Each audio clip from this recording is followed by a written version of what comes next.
Welcome. Today, we're diving into a practical application of algebra, rate problems. We'll be using the famous distance equals rate times time formula, and you'll see how it connects to rational expressions to solve some interesting word problems. Everything we do today is built on this simple but powerful formula. D stands for distance, which is how far something travels. R stands for rate, which is the speed, and t represents the time it takes. Distance equals rate multiplied by time. By rearranging the main formula, we can solve for any of the variables. To find the rate, you divide the distance by the time. To find the time, you divide the distance by the rate.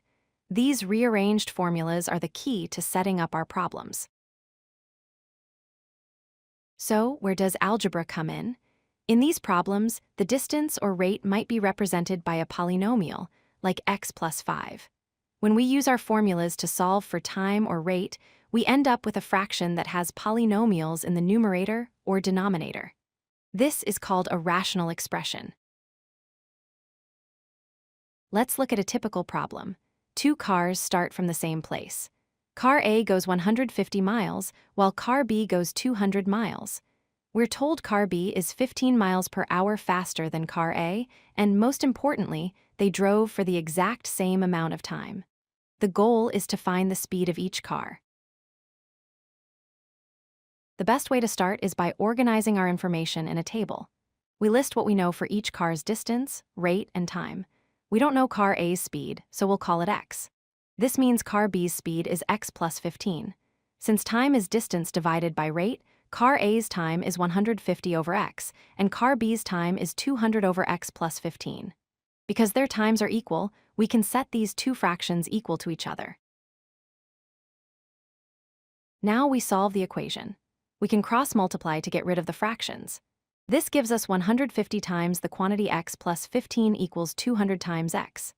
After distributing the 150, we get 150x plus 2250 equals 200x. Solving for x, we find that x equals 45. This means car A's speed is 45 miles per hour, and car B's speed is 60 miles per hour. Let's try a different type of problem involving a boat on a river. The river's current is 3 miles per hour. A boat travels 40 miles upstream against the current and then 40 miles back downstream with the current. The total trip takes 6 hours. We need to find the boat's speed in still water. Again, we use a table. Let x be the boat's speed in still water. Going upstream, the current slows the boat down, so its rate is x minus 3. Going downstream, the current speeds it up, so its rate is x plus 3. The time upstream is 40 divided by x minus 3, and the time downstream is 40 divided by x plus 3. The sum of these two times is the total trip time, 6 hours. Solving this equation reveals the boat's speed in still water is 15 miles per hour. To wrap up, here are the 4 key steps. 1. Organize your information in a table and define your variable. 2. Use the time equals distance over rate formula to create rational expressions. 3. Use the problem's information, like equal times or a total time, to set up your equation. And 4. Solve the equation and make sure your answer is a reasonable solution for the problem. If you like this video, hit that like button and don't forget to subscribe. Visit codelucky.com for more such useful content.